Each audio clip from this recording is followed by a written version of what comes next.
नमस्ते माझ्या मित्रांनो, रेड्डीज अकॅडमीमध्ये तुम्हा सर्वांचं पुन्हा एकदा मनापासून स्वागत आहे.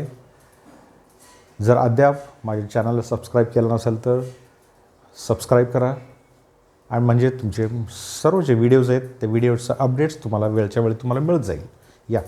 गेल्या सेशनला आपण मेन्सुरेशन ह्याच्यातला जो पार्ट आहे क्षेत्रफळ, ह्या क्षेत्रफळ याचे पार्ट 1, 2 आणि 3 हे तिन्ही पार्ट्स आपण पाहिले. ह्या तिन्ही पार्ट्समध्ये आपण त्याचं इंट्रोडक्शन पाहिलं, त्यानंतर त्याचे सर्व जे फॉर्म्युलाज आहेत ते पाहिलं. आपण त्रिकोण पाहिलं, त्याचे त्रिकोणाच्या फॅमिलीमधले जे काही प्रकार आहेत ते सर्व आपण पाहिले, त्याचे क्षेत्रफळ आणि त्याचं परिमिती.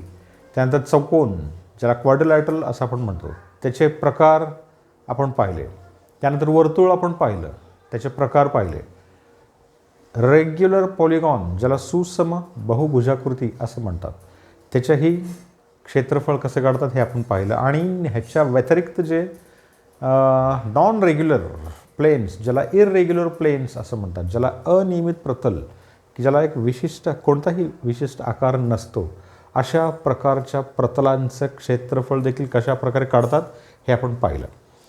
आज आपण ह्या पार्ट 4मध्ये तुम्हाला जसं गेल्या वेळेस सांगितलं आहे, ह्या पार्ट 4मध्ये आतापर्यंत जे काय आपण पाहिलेलं आहे हे सर्व जॉमेट्रिकल शेप्स, ह्यांचे क्षेत्रफळ आणि परिमिती कशा प्रकारे काढतात हे आपण पाहणार आहोत. परीक्षेमध्ये हा जो चॅप्टर आहे तो अतिशय महत्त्वाचा आहे, म्हणून त्या दृष्टिकोनातून तुम्ही नीट सुरुवातीपासूनच नीट लक्षपूर्वक पहा. मी काही मोजकेच गणितं ह्या ठिकाणी घेणार आहे, ठीक आहे. त्यामुळे तुम्ही नीट लक्षपूर्वक ऐका आणि पहा.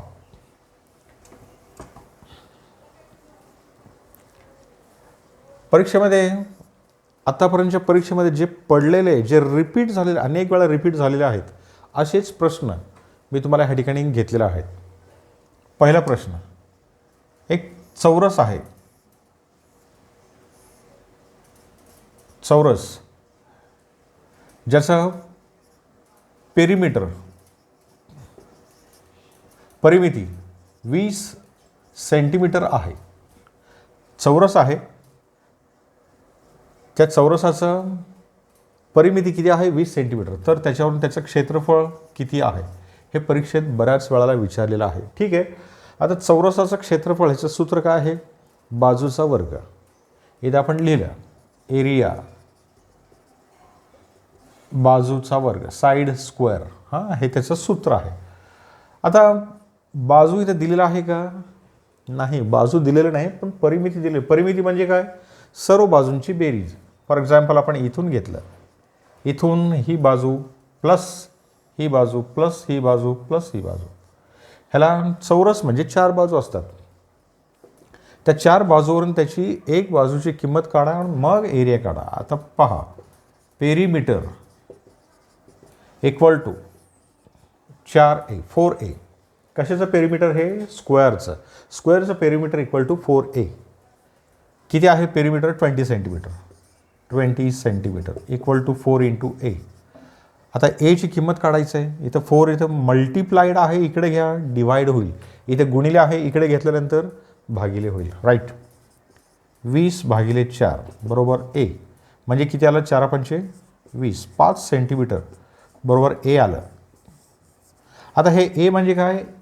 ही बाजू, चौरसाची एक बाजू झाली.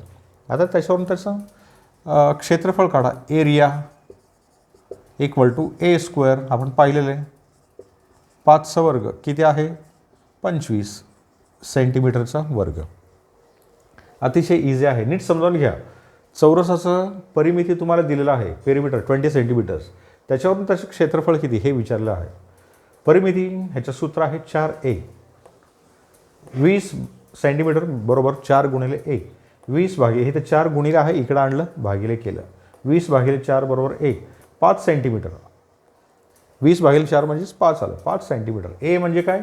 ही बाजू, चौरसाची एक बाजू, हे 5 सेंटीमीटर मिळाली. म्हणून त्याच्यावरून त्याचं क्षेत्रफळ, चौरसाचं क्षेत्रफळ हे बाजू वर्ग, 5चा वर्ग म्हणजेच 25. आणि युनिट काय आहे पहा. सेंटीमीटर जर दिला असेल तर सेंटीमीटर स्क्वेअर असतं एरियाचं. जर इथं मिलीमीटर दिला असेल तर मिलीमीटरचा वर्ग, तेवढंच. ह्या पद्धतीने, ठीक आहे. आता पुढचं गणित पाहूया.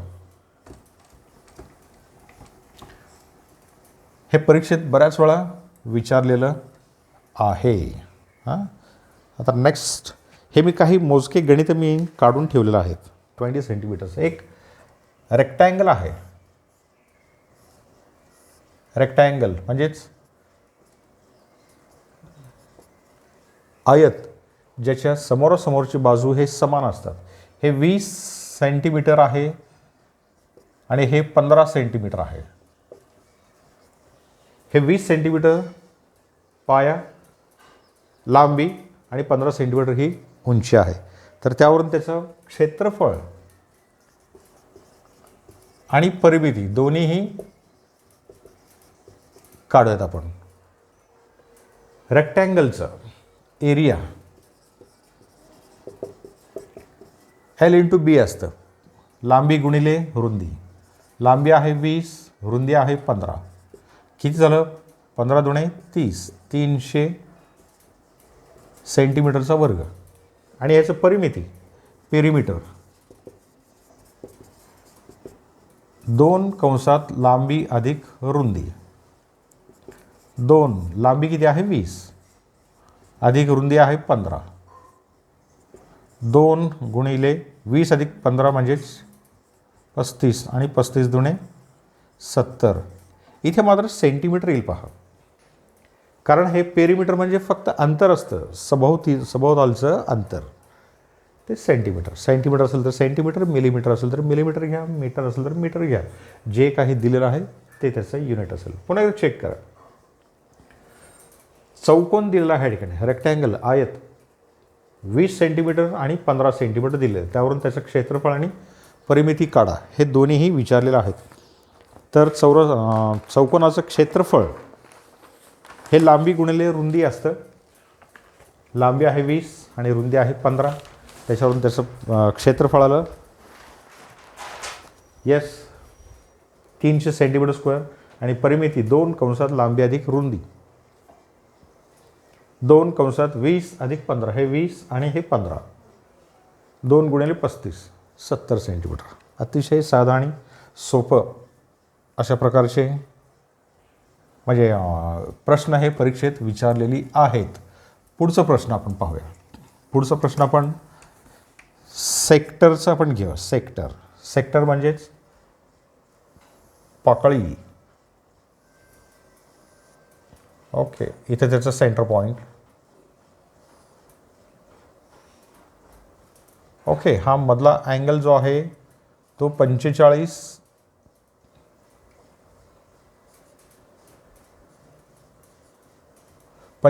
अंश.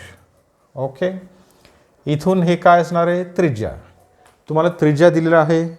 त्रिज्या किती आहे? 20 मिलीमीटर. इथं ह्याला आर म्हटलेलं आहे. R equal to 20 millimetre. तर तुम्हाला ह्या वर्तुळ पाकळीचं सेक्टरचं तुम्हाला calculate the area of a sector हे प्रश्न विचारलेला आहे. बऱ्याच वेळा विचारलेला आहे. मधला हा जो अँगल आहे ह्या दोन्हींचा इथं 45 अंश आहे.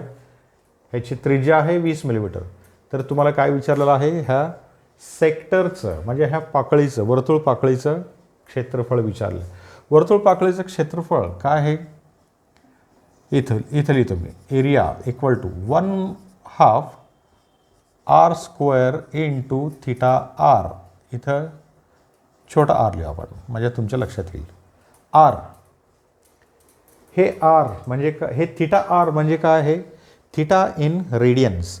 थिटा हे रेडियन्समध्ये घ्यायचे. इथे तुम्हाला कशात दिलेलं आहे? डिग्रीजमध्ये दिलेलं आहे. इथे दिसतं का तुम्हाला? 45 अंश. अंश म्हणजेच डिग्री. ह्या 45 अंशाचं डिग्रीजमध्ये कन्व्हर्शन करा. रेडियन्समध्ये. पुन्हा एकदा पहा. 45 अंशाचं म्हणजे 45 डिग्रीचं 45 डिग्रीचं थिटा रेडियनमध्ये कन्व्हर्शन करा. थिटा रेडियनमध्ये कन्व्हर्शन करा.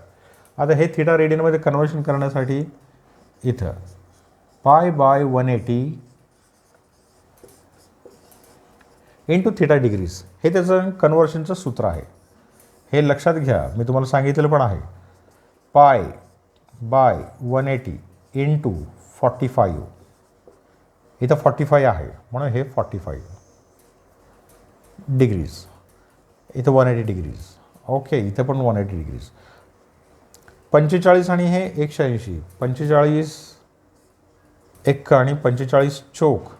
45 दुणे 90 आणि 90चे डबल म्हणजे 45 गुणिले 4. 45 चोक 180. उत्तर किती आलं हे? π/4 रॅडियन. थीटा आर बरोबर π/4 रॅडियन आलं. आता हे इथं लिहा. 1/2 आर किती आहे? 20 मिलीमीटर. वर्ग म्हणजे 2 वेळा गुणाकार करा. गुणिले हे किती आलं? π/4.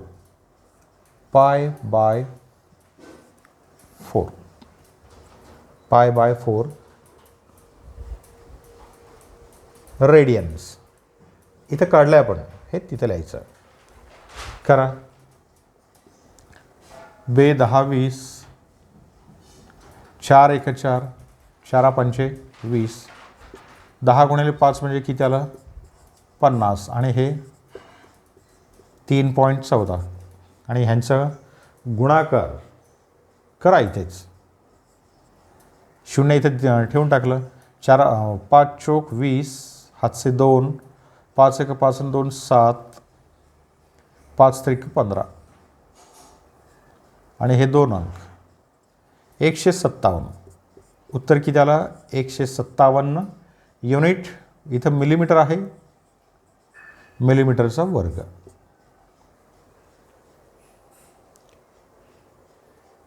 काय काय केलं पहा. वर्तुळ पाकळीचं calculate the area of a sector असं विचारलेलं आहे. तर area equal to 1/2 r² into theta R हे त्याचं फॉर्म्युला आहे, सूत्र आहे. 1/2 r². आर म्हणजे रेडियस 20 इंटू 20. स्क्वेअर म्हणजे 2 वेळा गुणाकार करायचं. आणि इथं π/4 आलं. π/4 हे कुठनं आलं? हे थीटा रेडियन इथं डिग्रीजमध्ये दिलेलं आहे 45 अंश. काही दिवस तिथे 60 जर दिलं, 70 जर दिलं, काही अँगल असो, त्या अँगलचं कन्व्हर्शन ह्या प्रकारे करा. इथं काय सूत्र आहे पहा. Theta radian equal to π/180 into theta degrees. Theta degrees 45 π/180. Division करा, भागाकार करा. उत्तर जे आहे ते इथं लिहिलं मी. बाकी याच्या पुढचं गुणाकार आहे, भागाकार आहे, ते तुम्हाला येतच. उत्तर किती आलं? 157 मिलीमीटरचा वर्ग. परीक्षेत सेम पुष्कळ वेळा विचारलेलं आहे. त्यानंतर पुढचं गणित आपण पाहूया. पुढचं गणित हे स्केलिन ट्रायंगल ज्याला आपण विषमभुज त्रिकोण असं आपण म्हणतो. विषमभुज त्रिकोण कशाला म्हणतात? ज्याचे तिन्ही बाजू वेगळे आणि तिन्ही कोन वेगळे एकसारखे नसतात. 10 सेंटीमीटर, 8 सेंटीमीटर आणि हे 6 सेंटीमीटर असं त्रिकोण आहे. Calculate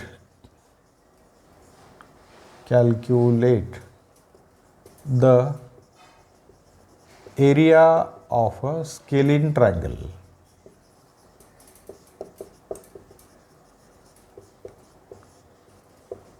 okay, calculate the area of a scalene triangle किंवा ह्याला मराठीमध्ये काय म्हणतात? विषमभुज त्रिकोणाचं क्षेत्रफळ काढा. विषमभुज त्रिकोणाचं क्षेत्रफळ काढण्या अगोदर पहिल्यांदा अर्धपरिमिती काढतात. एस इथे मी काढतो अर्धपरिमिती. त्याला एस असं नाव दिलेलं आहे. एस बरोबर. आता पूर्ण परिमिती म्हणजे काय? परिमिती म्हणजे सर्व बाजूंची बेरीज आणि अर्धपरिमिती म्हणजे त्याला भागिले 2. 10 अधिक 8 अधिक 6 छेद 2 की त्याला 10 8 18. 18 आणि 6 24. 24 भागिले 2 म्हणजेच किती आलं? 12. एस बरोबर 12. ठीक आहे. आता एरिया इथं लिहितो मी. ह्याचं सूत्र काय आहे? विषमभुज त्रिकोणाच्या क्षेत्रफळाचं, विषमभुज त्रिकोणाचं क्षेत्रफळ, त्याचं सूत्र आहे वर्गमुळात एस वजा ए एस वजा बी आणि एस वजा सी, हे त्याचं सूत्र आहे. आता लिहा, एस किती आहे 12, 12 वजा 10, 12 वजा 8, 12 वजा 6. ओके, 10, 8 आणि 6 तिथे लिहिलं आपण. 12 गुणिले हे किती आलं, 12 वजा 10 म्हणजेच 2 गुणिले 4 गुणिले 6. ओके, आता इथे मी काय करतो पहा.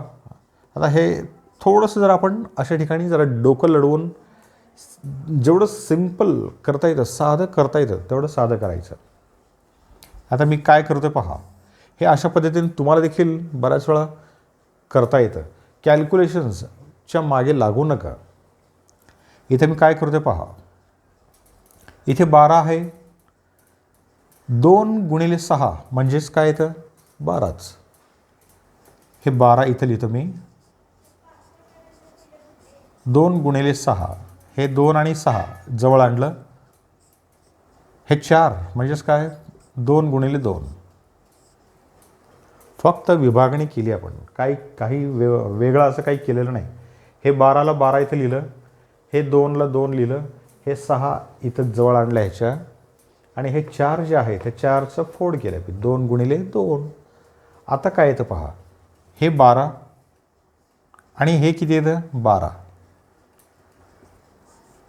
वर्गमुळात 12 गुणिले हे 12 गुणिले 2 गुणिले 2. ओके, आत्ता हे वर्गमूळ काढायचं आहे. ह्या दोनपैकी ह्याचं वर्गमूळ 1 येणार आहे आणि ह्याचं 1 येणार आहे. सिम्पल. ह्या 12 गुणिले 12चं वर्गमूळ 12, ह्या 2 गुणिले 2चं 2, म्हणजेच उत्तर किती आलं 24 सेंटीमीटरचा वर्ग. लक्षात आलं का तुम्हाला? हे अशा पद्धतीनं. आता नाहीतर काय केलं असतं आपण, ह्यांचा गुणाकार केलं असतं. 12 गुणिले 2, 12 गुणिले 24, 24 गुणिले 4 जे आहे त्याला गुणिले 6, आणि जे येईल त्याचं पुन्हा वर्गमूळ काढत बसा.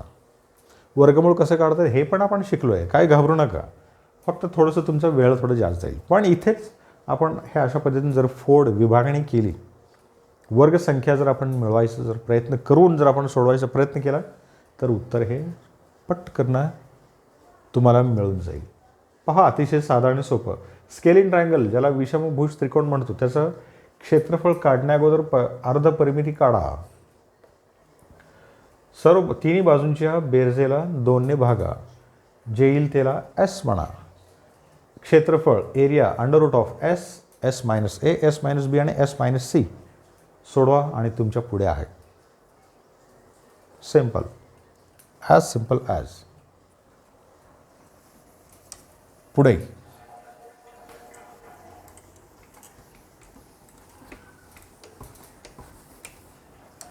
मित्रांनो, मला एक सांगायचं आहे की आता तुम्हाला परीक्षेला ह्या पद्धती मी जसं इथं सोडवून दाखवतोय तसं तुम्हाला सोडवायचं नाही आहे. परीक्षेत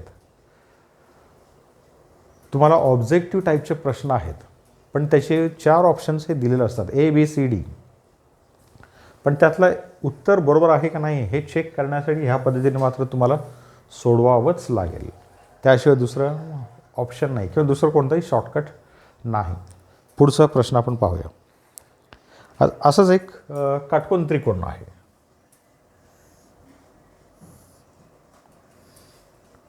हे 5 सेंटीमीटर, हे 4 सेंटीमीटर आहे आणि ह्याचं क्षेत्रफळ एरिया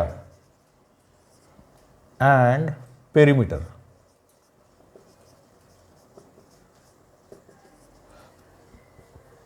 काटकोन त्रिकोण आहे.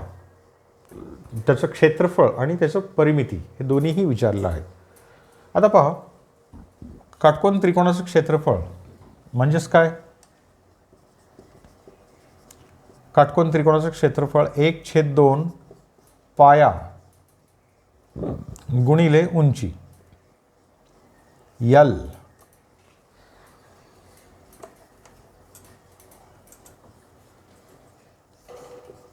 Into H, 1/2 L into H हे त्याचं सूत्र आहे.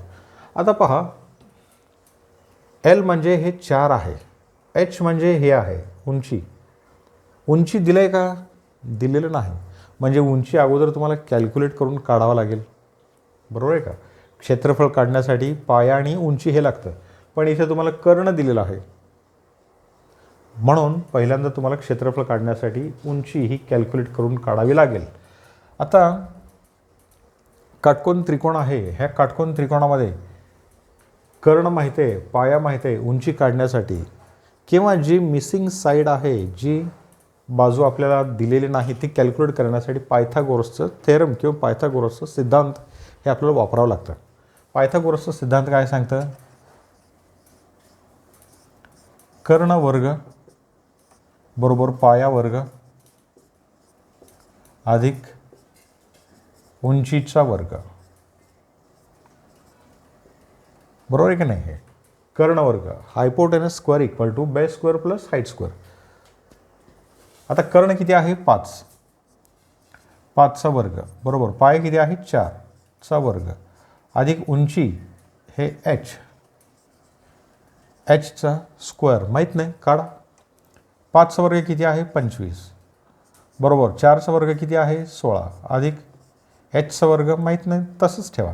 इथे 16 अधिक आहे, इकडे घेतल्यानंतर उजव्या बाजूला 16 हे अधिक आहे, इकडे घेतल्यानंतर उणे होईल. 25 वजा 16 बरोबर एच वर्ग.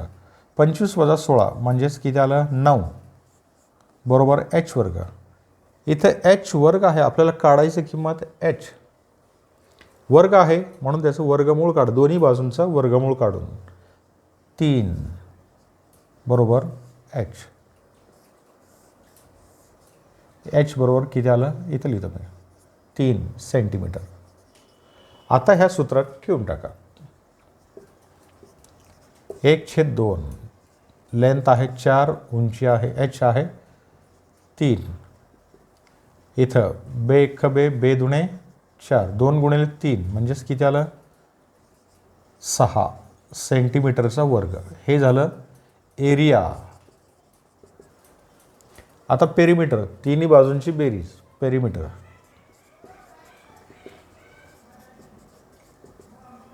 ए प्लस बी प्लस सी म्हणजे तिन्ही बाजूंची बेरीज 4 अधिक 3 अधिक 5,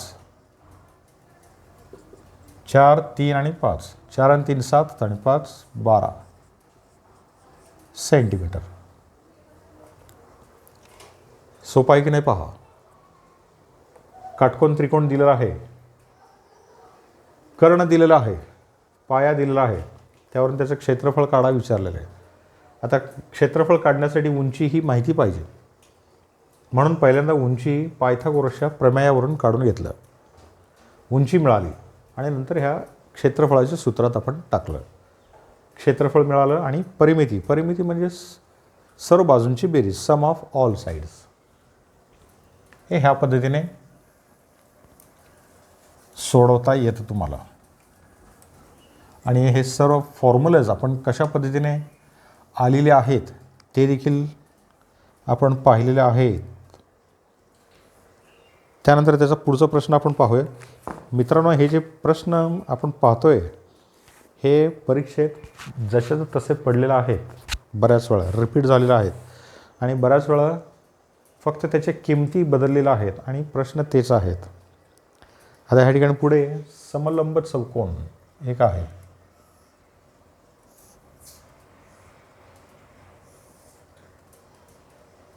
ट्रॅपेझॉइड,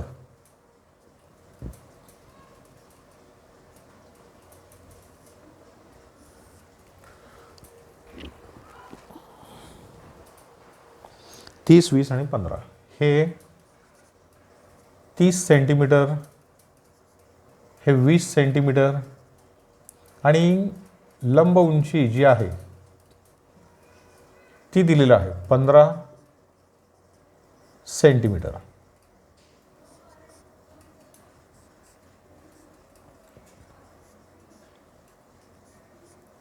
ओके, हा समलंब चौकोन असा दिलेला आहे. पाया आहे 30 सेंटीमीटर, वरचं बाजू आहे 20 सेंटीमीटर आणि ह्याची लंब उंची 15 सेंटीमीटर. तर त्याचं क्षेत्रफळ काढा असं विचारतात. क्षेत्रफळ. आता समलंब चौकोन ट्रॅपेझॉइडचं एरिया 1/2 समांतर बाजूंची बेरीज. आता समांतर बाजूंची बेरीज, हे समांतर बाजू कोणत्या आहेत? 30 आणि 20. 1/2 सम ऑफ 1/2 ब्रॅकेटमध्ये सम ऑफ पॅरलल साईड्स. आता ह्या ठिकाणी पॅरलल साईड्स ह्यांना जर आपण नावे दिली ए बी, इथं सी आणि डी. ए बी आणि हे डी सी किंवा सी डी हे दोन्ही बाजू पॅरलल आहेत एकमेकांना. त्यांच्या बेरीज 30 अधिक 20 गुणिले लंबांतर एच 15. समांतर बाजूंची बेरीज 1/2 समांतर बाजूंची बेरीज गुणिले लंबांतर, हे त्याचं फॉर्म्युला आहे. 1/2 30 अधिक 20 किती आलं? 50 गुणिले 15. 2ने ह्याला भाग घालवा, किती आलं हे? 25. 25 गुणिले 15. 15 पाचशे 75, हातचे 7, 15 दोणे 30 आणि 7 37, 375 युनिट सेंटीमीटरचा वर्ग. हे झालं त्याचं क्षेत्रफळ. जर तुम्हाला इन ॲडिशन ह्याचं पेरिमीटर जर विचारलं,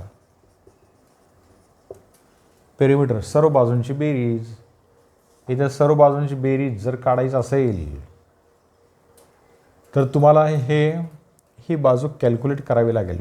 काय? सी बी किंवा डी ए. आता ते कसं कॅल्क्युलेट करतात पहा इकडे. आता हे बाजू किती आहे? 30 सेंटीमीटर आणि हे 20 सेंटीमीटर. हे दोन्ही याच्यातून लंब काढला, म्हणजेच ह्याला जर आपण नावे दिली, ॲडिशन पॉईंट 1 दिला ई. हा एक काटकोन त्रिकोण तयार झाला तुमचा, एक काटकोन त्रिकोण मिळाला. आता ए बी माहिती आहे आपल्याला 30 सेंटीमीटर, तर ई बी आपल्याला काढता येतं का? किती आहे ई बी? ई आणि बी कसं काढायचं पहा. आता हे टोटल आहे 30, त्यातून ई आणि हा एफ, अजून एक पॉईंट घेतला आपण. ए बी आहे 30 सेंटीमीटर, एफ ई किती असणार? किती आहे? 20 सेंटीमीटर. म्हणजे ए एफ, आता इथे हे दोन्ही बाजू ए एफ आणि ई बी हे दोन्ही समान आहेत. 30 वजा 20 किती झालं? 10. म्हणजे 10चं जर आपण दोन पार्ट्समध्ये डिवाईड केलं तर हे 5 आणि हे 5 असणार आहे. हा एक काटकोन त्रिकोण जर मी सेपरेट घेतला, सी हा ई आणि हा बी, हे किती आलं? 5 सेंटीमीटर. पुन्हा एकदा चेक करा. हे ए बी 30 आहे आणि हे 20 आहे. 20 असंच खाली घेतलं आपण, ॲडिशन पॉईंट ई मिळाला, इकडचा ॲडिशन पॉईंट एफ मिळाला. एफ ई 20 आहे आणि हे 30 आहे, म्हणजे राहिलेलं किती असणार आहे? 30 वजा 20 म्हणजे 10. 10चे दोन पार्ट्स, इकडे एक पार्ट आहे, इकडे एक पार्ट आहे, आणि ते दोन्ही पार्ट्स देखील समान असणार आहेत.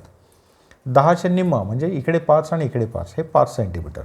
उंची किती आहे? हे 15 सेंटीमीटर ऑलरेडी दिलेलं आहे, हे उंची, लंब उंची. तर तुम्हाला हे एल कर्ण हे आपल्याला काढता येईल. काढा. आत्ताच आपण पाहिलं आहे पायथागोरसच्या सिद्धांतानुसार कर्णवर्ग बरोबर पाया वर्ग 5 अधिक उंची वर्ग 15चा वर्ग, 5चा वर्ग आहे 25 अधिक हे 15चा वर्ग आहे 225 ना, 15चा वर्ग हे 225. ह्यांची बेरीज 250 एल स्क्वेअर, म्हणजेच एल बरोबर किती असणार आहे, √250. आणि ह्या 250चं वर्गमूळ किती आहे ते पहा जरा. 250चं जरा सांगा. 250चं स्क्वेअर रूट, 250चं स्क्वेअर रूट.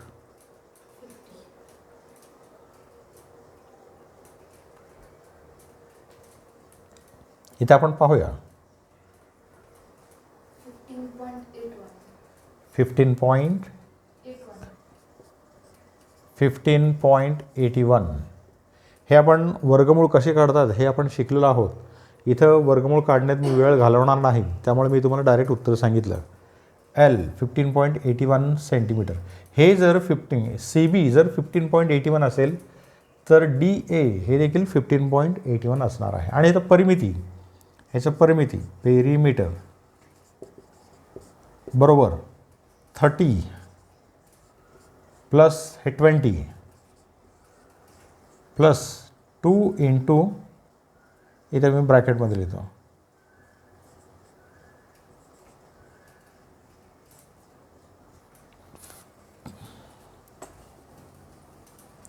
थोडंसं मी मोठा लिहितो मी 2 इंटू 15.81. मी असं करतो 8 झिरोज घेतो मी, तर काही फरक नाही पडत. 30 अधिक 20 हे आलं 50 अधिक ह्यांचं गुणाकार 15, 82 16, हातचं 1, 15 2 30 आणि 31, 31.60. आणि ह्यांची बेरीज आली 0.61 आणि हे 8, 81.60 सेंटीमीटर्स. हे ह्या पद्धतीने.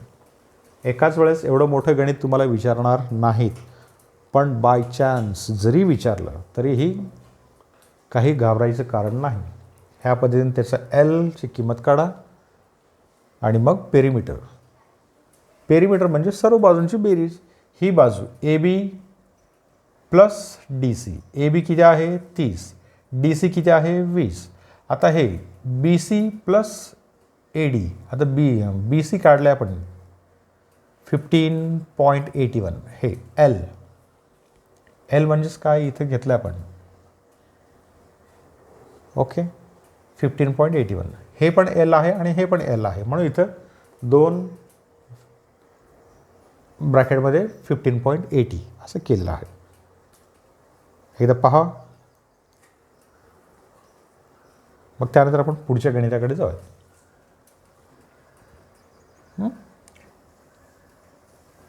पुढचं गणित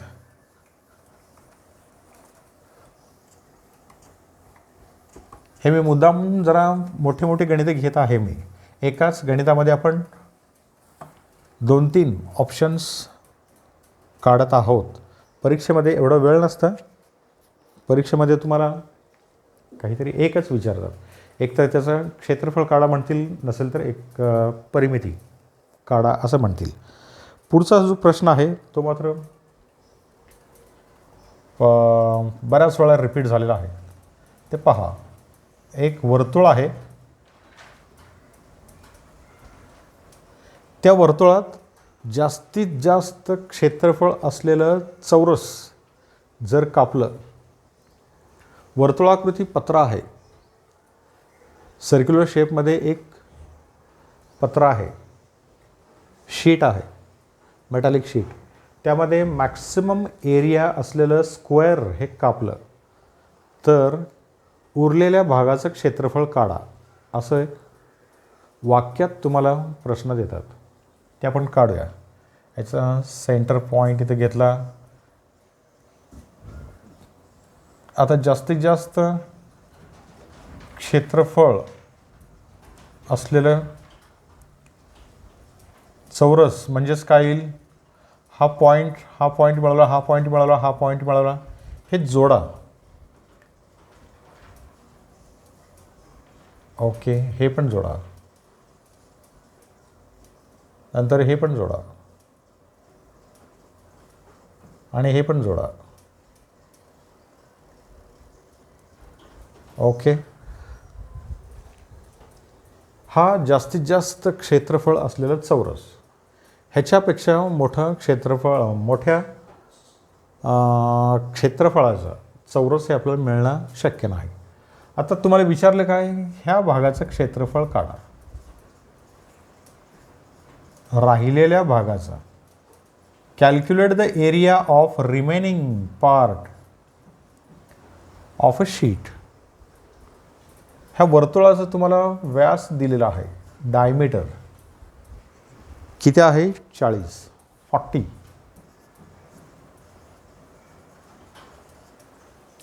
मिलीमीटर. आणि तुम्हाला विचारलेलं काय, calculate the area of shaded portion.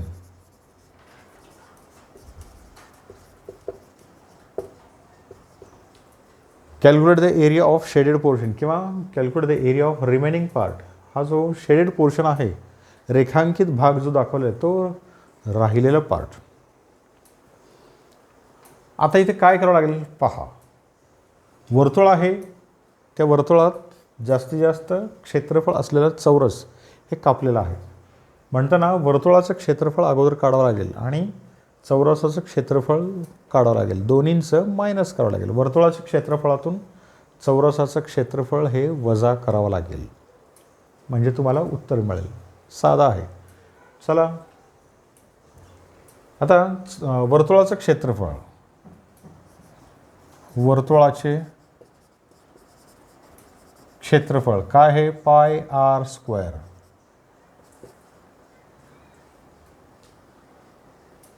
.14 3.14. R किती आहे, जर डायमीटर हे 40 असेल तर आर किती असणार आहे, 20 मिलीमीटर. 20 वर्ग म्हणजे 20 गुणिले 20. 3.14 गुणिले 20चा वर्ग म्हणजे हे 400. हे 2 शून्य इथं लिहिलं,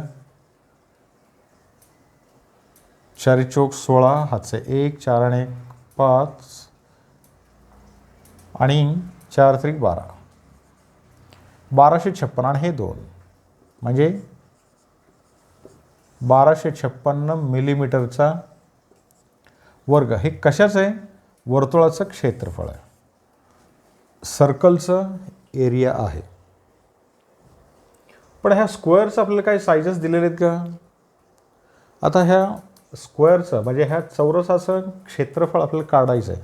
चौरसाचं क्षेत्रफळ काढण्यासाठी त्याची बाजू हे आपल्याला माहिती पाहिजे, दुसरं काही मार्ग नाही. आता त्याच्या बाजूचं क्षेत्रफळ, त्याच्या बाजूची किंमत कसं काढायचं, लक्ष द्या इकडे. इथून मी हे डार्क केलं, इथून हे पण मी डार्क केलं. इथे तुम्हाला काय मिळालं, एक काटकोन त्रिकोण मिळाला पहा. जर ह्यांना मी नावं दिली ओ, ए आणि इथे बी. काटकोन त्रिकोण तुम्हाला मिळाला, ए ओ बी किंवा बी ओ ए. हा काटकोन त्रिकोण. आणि ह्या काटकोन त्रिकोणात ए ओ किंवा ओ ए हे किती असणार आहे, हे 20. बरोबर आहे की नाही. ओ ए 20 असेल तर ओ बी देखील 20च असणार आहे. ओ बी एकाच वर्तुळाच्या त्रिज्या आहेत, हे ओ ए आणि ओ बी, आणि एकाच वर्तुळाच्या त्रिज्या ह्या समान असतात, सेम असतात, इक्वल असतात. आता पहा, ह्याच्यावरून पुन्हा पायथागोरसच्या प्रमेयावरून त्याचे काढा. पायथागोरसचा प्रमेय आता इथं मी काढतोय. हे आहे 20 आणि हे पण 20 आहे, तर हे ए. आता हे ह्या एची किंमत आपल्याला काढायची आहे. पायथागोरसच्या प्रमेयानुसार ए स्क्वेअर हे इक्वल टू हे 20 स्क्वेअर प्लस हे 20 स्क्वेअर, पाया वर्ग अधिक उंची वर्ग, बरोबर आहे का. पायथागोरसच्या प्रमेयानुसार ए स्क्वेअर इक्वल टू हे 400 प्लस हे देखील 400, किती आलं हे 800. A square equal to 800. आता हे ए स्क्वेअरच आपल्याला पाहिजे, कारण चौरस हे ए म्हणजे काय, हे इथलं ए, हे ए म्हणजे चौरसाची बाजू, ते आपल्याला काढायचं. आता ए म्हणजे ह्याचं वर्गमूळ काढा, जे येईल ते त्याचं ए असणार आहे, पण त्याचं वर्गमूळ हे ते आपल्याला काढायची गरज ह्या ठिकाणी लागणार नाही, कारण इथे डायरेक्ट आपल्याला उत्तर मिळालेलं आहे. का, चौरसाचं क्षेत्रफळ हे काय असतं, बाजूचा वर्ग. आता हे जर ए जर म्हटलं तर त्याचं वर्ग इथं आपण काढलेलं आहे, बरोबर आहे का. ए स्क्वेअर हेच काय आहे, चौरसाचे क्षेत्रफळ. इथं लिहितो मी, चौरसाचे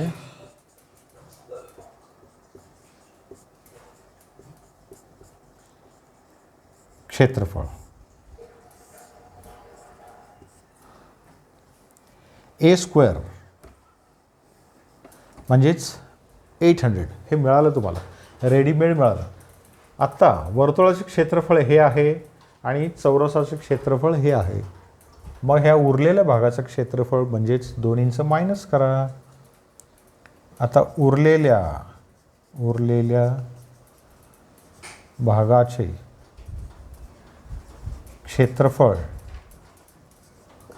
बरोबर 1256 वजा ह्या ठिकाणी मी 800 लिहितो. 5 6 12तून 8 गेले 4, 456 मिलीमीटरचा वर्ग, 456 मिलीमीटर स्क्वेअर. पुन्हा एक चेक करा काय काय केलं आपण.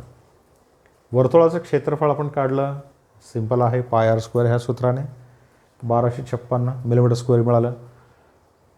स्क्वेअरचं म्हणजेच चौरसाचं क्षेत्रफळ काढण्यासाठी त्याची बाजू ही आपल्याला माहिती पाहिजे, पण त्याची बाजू ह्या ठिकाणी दिलेलं नाही, म्हणून हे बाजू कॅल्क्युलेट करण्यासाठी काढण्यासाठी आपण काय केलं, ए पासून इथपर्यंत हे डार्क केलं आपण, ह्या बी पासून हे ओ पर्यंत हे डार्क केलं, ह्याला नावे दिले आपण, हे ओ, इथं ए, इथं बी, आणि हा एक त्रिकोण तुम्हाला मिळाला, काटकोन त्रिकोण. ज्या काटकोन त्रिकोणामध्ये ए ओ आणि ओ बी हे समान आहेत, 20 मिलीमीटर, हे व्यास 40 मिलीमीटर आहे म्हणताना त्याची त्रिज्या ही 20 मिलीमीटर आहे. रेडियस म्हणजेच ओ ए आणि ओ बी हे 20 इथं काढलं मी सेपरेट तुम्हाला समजावं म्हणून. तर ए आपल्याला पाहिजे पायथागोरसच्या प्रमेयानुसार, कर्णवर्ग बरोबर पाया वर्ग अधिक उंची वर्ग. कर्णवर्ग ए म्हणजे ए वर्ग हे 20 स्क्वेअर आणि हे पण 20 square. A square equal to 400 plus 400 800. A square equal to 800. आता हे ए स्क्वेअर म्हणजेच काय, बाजूचा वर्ग तुम्हाला मिळालेला आहे, आणि हे बाजूचा वर्ग म्हणजेच चौरसाचं क्षेत्रफळ हे असतं, तुम्हाला रेडीमेड मिळालं. म्हणून ह्याच्यावरून उरलेल्या भागाचं क्षेत्रफळ, the area of shaded portion किंवा the area of remaining part, दोन्हींचं वजाबाकी. वर्तुळाचं क्षेत्रफळ मोठं आहे, त्याच्यातून चौरसाचं क्षेत्रफळ वजा करा. 1256 वजा 800 म्हणजेच 456 मिलीमीटरचा वर्ग. अतिशय साधं आणि सोपं ह्या प्रकारे सोडवलेलं असतं. ठीक आहे, पुढे आपण पाहूया.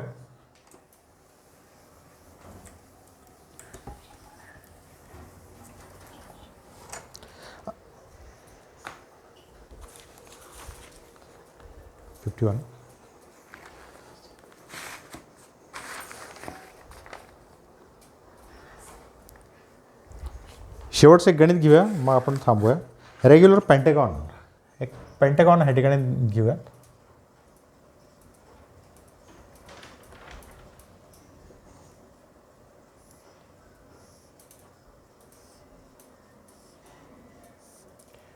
हे रेग्युलर पेंटागॉन आहे. ह्याची एक बाजू आहे 20 मिलीमीटर. तर ह्याचा area of pentagon, regular pentagon, त्याचा एरिया काढायचा आहे. हे दिसतं, हे सर्व बाजू समान आहेत. आता पहा, सुसम बहुभुजाकृती त्याचं क्षेत्रफळ काढण्यासाठी एक स्टँडर्ड सूत्र मी तुम्हाला सांगितलेलं आहे. NA²/4 × cot 180/n हे त्याचं सूत्र आहे, सूत्र असतं. परीक्षेमध्ये तुम्हाला find the area of pentagon हे असं दिलेलं आहे. आणि ॲडिशनल थोडी माहिती तुम्हाला दिलेलं आहे. काय दिले पहा, tan 36 = tan 36 = 0.7265.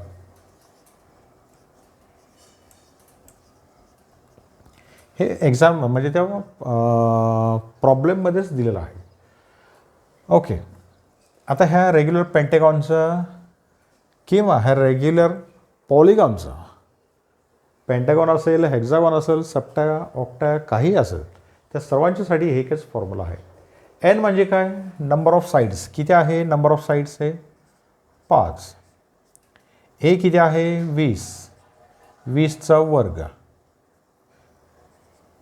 भागिले 4 गुणिले कॉट 180 भागिले किती, एन म्हणजेच 5. इथे पेंटागॉन असल्यामुळे 5 गुणिले हे घे 400 भागिले 4 गुणिले कॉट किती येतं पहा, 180 इथे करतो मी, 180/5, 5 × 5, 5 × 3 15 आणि इथे 3 उरले, 5 × 30, 36 अंश. हे किती आलं, 4 × 4 हे 100, 5 गुणिले 100 म्हणजेच 500 गुणिले, आता कॉट 36 म्हणजेच 1/tan 36. हो की नाही, कारण कॉट म्हणजेच 1/tan असतं. 500 भागिले tan 36ची किंमत इथे दिलेला आहे तुम्हाला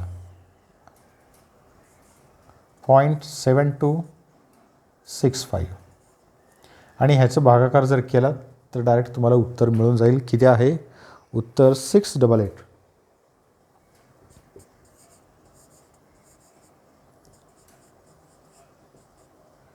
688 मिलीमीटरचा स्क्वेअर. हे अशा पद्धतीने साधं आणि सोपं हे एक फॉर्म्युला आहे. त्या फॉर्म्युल्याने तुम्ही कोणत्याही आकाराचे क्षेत्रफळ तुम्ही काढू शकताय. ठीक आहे, ह्या प्रकारचे गणित हे तुम्हाला सोडवायचे आहेत. मी तुम्हाला काही होमवर्क असाइनमेंट मी तुम्हाला देतो आहे. ते असाइनमेंट तुम्ही घरी सोडवायचं आहे. आणि बरं म्हणजे प्रत्येकांच्याकडे माझा मोबाईल नंबर आहे. त्या मोबाईल नंबरवर तुम्ही तुमची उत्तरं हे सोडवायचे आहेत आणि मला पाठवायचे आहेत. ह्या ठिकाणी काही कॅल्क्युलेशन्स मी तुम्हाला सोडवण्यासाठी देतो आहे. एक सर्क्युलर रिंग आहे.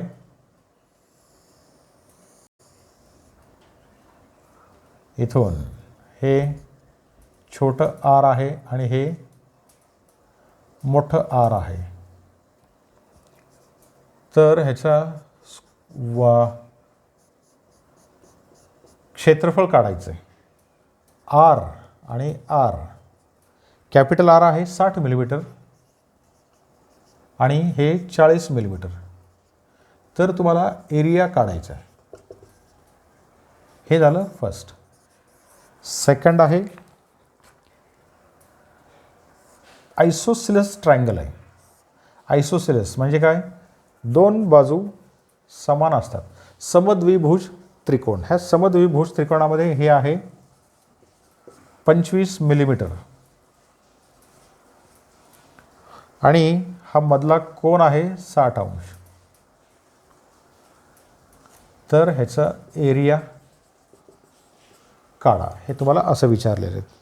पुढचं तिसरं, ह्या ठिकाणी एक पॅरलोग्राम दिलेलं आहे. पॅरलोग्राम म्हणजेच काय म्हणतात त्याला? समांतरभुज चौकोन.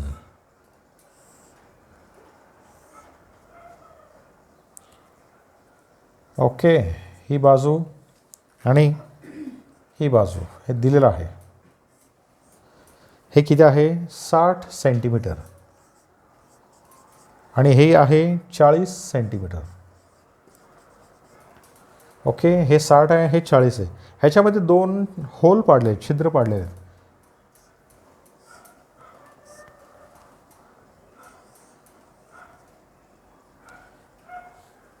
हा समभुज त्रिकोण आहे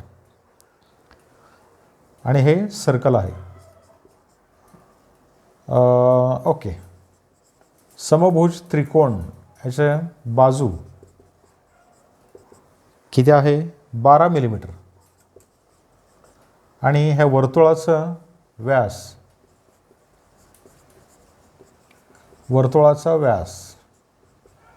म्हणजे डायमीटर किती आहे? 14 मिलीमीटर. तर तुम्हाला ह्या उरलेल्या भागाचं क्षेत्रफळ काढायचं आहे. तर उरलेल्या भागाचे क्षेत्रफळ काढा. 3. चौथं,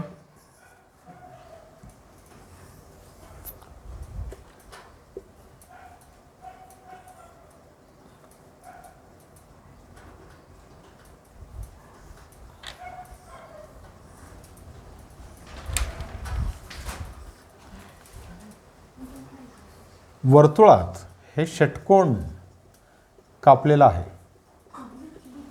ठीक आहे, वर्तुळातून हे जास्तीत जास्त क्षेत्रफळ असलेलं षटकोन कापलेलं आहे. तर ह्या वर्तुळाचा व्यास आहे 50 मिलीमीटर. तर ह्या उरलेल्या भागाचे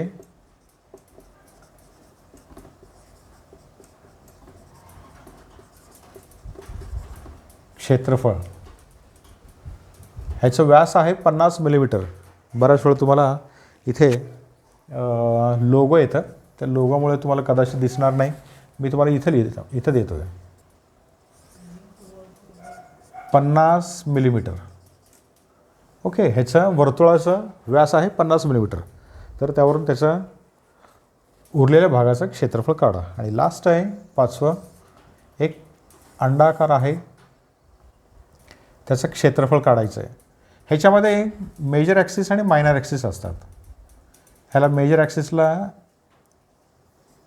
ए म्हटलेलं आहे आणि मायनर ॲक्सिसला बी. ए बरोबर किती आहे? 30 मिलीमीटर आणि बी बरोबर 20 मिलीमीटर. तर एरिया काढा. ओके, अशा प्रकारे हे 5 एक्झाम्पल्स मी तुम्हाला सोडवण्यासाठी दिलेलं आहे. पुन्हा एकदा नीट पहा आणि हे लिहून घ्या आणि मग तुम्ही ह्याचे उत्तरं, हे माझा नंबर तुमच्याकडे आहे, माझा मोबाईल नंबर पण मी तुम्हाला ह्या ठिकाणी देतो आहे. 98 34 18 30 19 हा माझा मोबाईल नंबर आहे. व्हॉट्सॲपचा नंबर आहे. त्या व्हॉट्सॲपवरती मला हे सर्व गणितं सोडवून मला पाठवून द्यायचं आहे. आणि मी लगेचच्या लगेच ते चेक करेन आणि तुम्हाला त्याचं रिप्लाय देईन. जर कोणाला पाठवता येत नसेल, खाली माझा कमेंट बॉक्स आहे, तर कमेंट बॉक्समध्ये देखील त्याची उत्तरं जरी तुम्ही काढून पाठवलात तरीसुद्धा मी ते पाहीन आणि तुम्हाला रिप्लाय करेन. आजचा हा व्हिडिओ थोडा लेंदी आहे, पण काही इलाज नाही. हा व्हिडिओ जर तुम्हाला आवडलं तर नक्कीच ह्या व्हिडिओला तुम्ही लाईक करा, शेअर करा, सबस्क्राईब करा आणि सोबतच बेल आयकॉनचं बटन हे दाबण्यासाठी विसरू नका. म्हणजे तुम्हाला रेग्युलर जे माझे नवीन व्हिडिओज असतील त्याचे नोटिफिकेशन्स हे तुम्हाला लगेच मिळून जाईल. घरातच राहा, सुरक्षित राहा, काळजी घ्या. जय हिंद.